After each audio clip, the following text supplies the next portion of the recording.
muito, nesses últimos anos, que são os ajustes fiscais, né? E eu vejo muito que você diz que o próximo governo, seja ele qual for, talvez a primeira e principal medida seja uma reforma fiscal. O que a gente tem enxergado de futuro?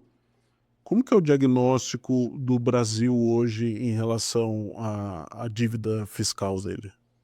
Olha, a dívida pública é uma variável muito importante, porque é por meio dela que eu consigo saber se esse país está mais frágil, mais fragilizado ou se ele é consistente, se ele é sólido. Quando eu tenho uma dívida muito alta, e aí eu já vou comentar como é que eu vejo se essa dívida é alta ou não, significa que o risco desse país é maior. Trazer dinheiro para cá fica mais arriscado. Quando é uma dívida que é relativamente baixa e controlada, não está crescendo, esse país é mais atraente, é mais atrativo para o capital externo, inclusive. É mais confiável. Então, tem várias formas de analisar isso, né? O Estado brasileiro, assim como qualquer outro Estado, ele precisa financiar uma série de políticas públicas, de educação, segurança, trabalho, transportes, investimentos em geral, tudo que você quiser. Saúde. Como é que ele faz isso? Ele arrecada impostos, contribuições, multas e taxas, e ele também se endivida. Ele faz dívida pública. O que é dívida pública? Eu, Estado brasileiro, decido tomar emprestado do Rafael. Como que eu tomo emprestado? Se eu sou uma pessoa física, uma família, eu vou no banco, qualquer que seja, e pego um empréstimo. Ele vai avaliar minha situação. Ninguém vai emprestar dinheiro sem pedir seu olerite, quanto você ganha, se está empregado ou desempregado. Vai fazer essa análise da minha capacidade de pagamento. E aí vai dizer, eu vou te oferecer o empréstimo, sim ou não, mas eu vou querer uma garantia, ou um avalista, ou então eu vou te dar uma taxa de juros bem alta, ou mais baixa. No caso dos países, eles também tomam emprestado, mas eles tomam emprestado por meio da dívida pública, que é constituída, né, por títulos. Então eu pego o do Rafael, ou de um banco, ou de um estrangeiro, ou de um fundo de pensão, ou de um fundo de previdência.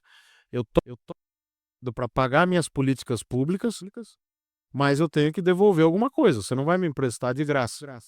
Hoje o Tesouro Nacional tem uma política que chama Tesouro Direto, para quem quiser conhecer, que permite você, pessoa física, emprestar para o Estado brasileiro. Não precisa ser uma instituição. Você, pessoa física, por meio de uma corretora, pode emprestar recursos para o Estado comprando títulos públicos. Aí o governo promete, então, pagar uma taxa de juros. Então, digamos que você, Rafael, foi lá e emprestou R$ 100 para o governo. Ele vai te devolver, depois do prazo que foi acordado, aqueles mesmos R$ 100 acrescidos de uma taxa de juros. Então, assim se constitui a dívida pública. Ah, mas o governo nunca paga essa dívida? Ele paga, mas ele tem outros compromissos aqui que estão surgindo. E o imposto que ele arrecada, que já é muito grande, a carga tributária do Brasil é uma das maiores, se você considerar os países comparáveis, né?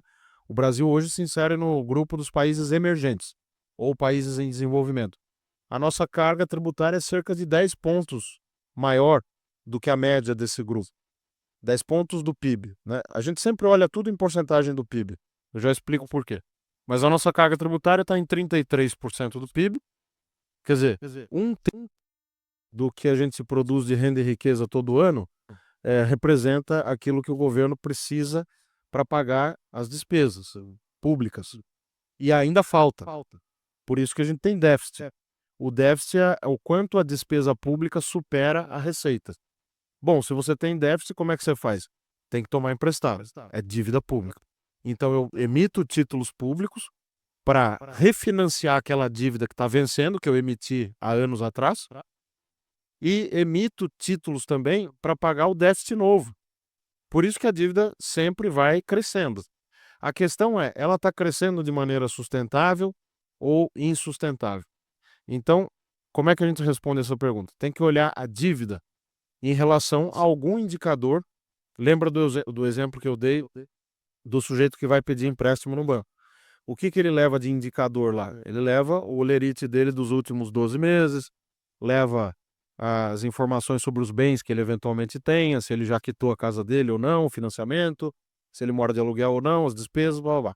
O extrato bancário. O governo, que documentos o governo tem para mostrar? Ele tem para mostrar o seguinte: olha, eu sou um país que estou crescendo 3% ao ano. O meu PIB é elevado ou não é elevado. E com base nessa informação da captação de renda e riqueza, que é o produto interno bruto, é que eu vou avaliar se a minha dívida é grande ou pequena e se ela está crescendo muito ou pouco. Então, hoje, no caso do Brasil, a nossa dívida está em cerca de 80% do PIB, no conceito do Banco Central, né? Essa dívida, ela é alta. Por que ela é alta? Porque quando eu pego os países comparáveis, os países emergentes ou em desenvolvimento, eles têm uma dívida de cerca de 18 pontos percentuais menor do que essa de 80, né? Esse é o primeiro dado. Então, a nossa dívida é alta, porque os países comparáveis, o que quer dizer comparáveis? Que tem uma renda per capita parecida, um nível de desenvolvimento parecido, etc. O segundo ponto, ela está estável ou ela está crescendo? Em relação ao quê? Em relação ao PIB. Bom, então eu tenho que pegar a dívida total e dividir pelo PIB. E aí eu vou observar se essa relação entre a dívida e o PIB, se ela está aumentando ou diminuindo. E no nosso caso, ela está aumentando. Desde 2014, que o Brasil tem uma relação dívida-PIB com alguns momentos de interrupção, mas a tendência é de alta, desde 2014. Então, é um quadro preocupante, porque é uma dívida crescente. Por que não é o fim do mundo, como eu sempre gosto de dizer para os nossos clientes lá na Warren, na corretora? Porque é uma dívida que, bem ou mal, tem demanda por essa dívida. Todo dia o mercado está querendo comprar títulos do governo. Os estrangeiros estão trazendo dinheiro para cá e comprando títulos do governo. Mas o juro é muito alto. Bom, essa é uma terceira questão que a gente tem que colocar. Sim, o juro é muito alto por várias razões, inclusive por conta da dívida. A economia é sempre tudo endógeno, como a gente diz. É o cachorro correndo atrás do rabo e o rabo correndo atrás do cachorro. Como é que eu quebro esse ciclo, né? É vicioso. Preciso ter uma taxa de juros menor. Não há Cristo que aguente investir com um juro de 15%. Hoje está em 14,5%. Em termos reais, se você descontar a inflação, é 10% de juro real. Isso significa que um empresário, por exemplo, ele tem uma planta industrial de cosméticos aqui em Piracicaba. Ele vai dobrar essa planta industrial com o capital que ele tem. Qual a decisão que ele tem que tomar? Eu vou dobrar minha planta industrial ou vou pegar esse dinheiro e vou aplicar em renda fixa nos títulos do governo? O risco ele vai ponderar a taxa de juros, ele vai pegar esse empreendimento que ele tem, que é dobrar a planta industrial, vai ver qual é o retorno que ele vai ter. Digamos que ele encontra uma taxa interna de retorno de 8%. Ele não vai fazer, ele vai pegar o dinheiro e pôr nos títulos do governo, que pagam muito mais. Por isso que a taxa de juros é tão fundamental, porque ela afeta a economia como um todo. Só que ela também é afetada pelo gasto do governo. Quando todos que têm poupança, o setor privado, os estrangeiros, as famílias, os bancos, olham para o governo e veem que todo mês ele está precisando fechar as contas com mais e mais empréstimos e que essa dívida está crescendo em relação ao PIB, né? O PIB é a capacidade de geração de riqueza e renda. Então, é como o sujeito que vai pegar o empréstimo lá no banco, qual que é a evidência que ele tem de que ele é bom pagador? É o salário que ele tem, ou é uma casa que ele já quitou. Para o governo, como é que ele faz isso? Ele fala, olha, meu PIB está crescendo, então podem emprestar para mim que eu vou pagar. Então, quanto mais o PIB cresce, mais eu consigo me endividar, por paradoxal que seja. Então, às vezes as pessoas perguntam, o Japão tem 200% do PIB de dívida, o Brasil tem só 80%, por que a gente tem problema de dívida e o Japão não tem? Ora, porque o caso do Japão ele tem uma taxa de juros muito baixa. Como a confiança de que aquele país tem uma renda alta e vai continuar crescendo é muito elevada, as pessoas continuam querendo emprestar mesmo com uma dívida alta. Então, as contas públicas elas funcionam dessa maneira dinâmica. A dívida é importante, o estoque da dívida, mas é mais importante a dívida em relação à capacidade de pagamento, em relação ao PIB. E aí a trajetória.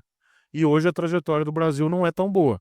É uma trajetória de crescimento da dívida e é uma dívida que parte de um ponto muito alto.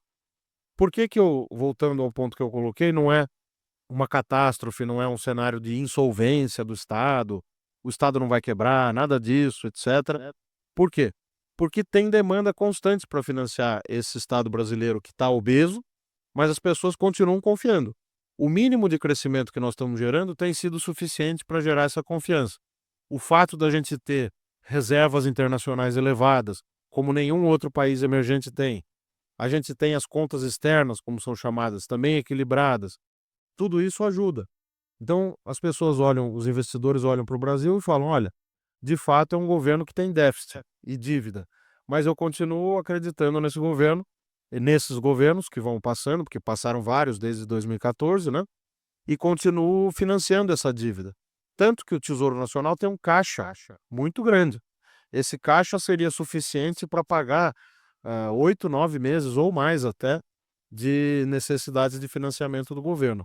Então, é uma situação que poderia ser bem melhor. Eu sempre digo isso, eu tenho trabalhado nesse tema desde 2008, né? Quando eu estava ainda me formando na Fundação Getúlio Vargas. E como que poderia melhorar, né? Poderia melhorar fazendo com que os gastos públicos crescessem menos. O gasto obrigatório hoje, que é aquele gasto que eu não consigo escapar, salários, previdência, benefícios sociais, subsídios e subvenções, eles estão crescendo muito. Esse é o fator que mais pressiona a dívida. É isso, porque eles crescem acima do PIB. Então, como eles crescem acima do PIB e a receita cresce vez por outra, e recentemente tem crescido acima do PIB, mas esses ganhos de receita estão sendo usados todos para aumentar a despesa. Então, quando a gente olha o déficit, o resultado lá no fim da linha, o déficit não está explodindo, ele está. E aí eu vou introduzir um conceito que é o resultado primário, né? É a receita menos a despesa, sem considerar o juro da dívida. Está em 0,4% do PIB. Não é nada absurdo. Só que aí a gente tem também a despesa com juro. Porque naquela historinha que eu estava explicando, quando eu emito o título público, eu tenho que pagar juro. Porque ninguém vai emprestar de graça, né? Bom, então o que que acontece? Essa despesa com juro hoje é de 8% do PIB ou mais. Ela chega provavelmente até 8,5% do PIB no pior momento. Então você tem um déficit total, quando inclui o pagamento de juro, que está na casa de 8,5%, 9% do PIB, que é bastante alto. Ah, mas então o problema é o gasto com juro. É um reflexo também do fato de eu já estar há bastante tempo sem gerar superávit. 2022 teve um pequeno superávit no fim do governo anterior, mas foi produzido também com a postergação de pagamento de precatórios, que são despesas judiciais, a ajuda da inflação que levou à arrecadação do governo. Então, na verdade, nós estamos em déficit público há 12, 13 anos, desde 2014. E é essa situação que precisa ser revertida para a gente sair de uma situação que hoje eu já disse que não é o fim do mundo, mas é uma situação ruim, para uma situação muito melhor. Porque passando por essa situação muito melhor, com as contas públicas no azul, sem dever no mês a mês, gerando superávit, não precisa ser gigantesco, mas com a receita maior do que a despesa, os juros vão cair naturalmente. E quando os juros caem, eu posso ter uma dívida mais sustentável, porque o juro é o motor do crescimento da dívida. Quando eu vou turbinando esse motor, esses juros, a dívida cresce muito. Se eu consigo ter juros mais baixos, e para ter juro mais baixo eu tenho que ter mais confiança, e para ter mais confiança eu tenho que fazer o ajuste fiscal e mostrar que sou capaz de controlar o crescimento da despesa, para ajustar esse crescimento da despesa à minha capacidade de geração de receita, eu entro num círculo virtuoso.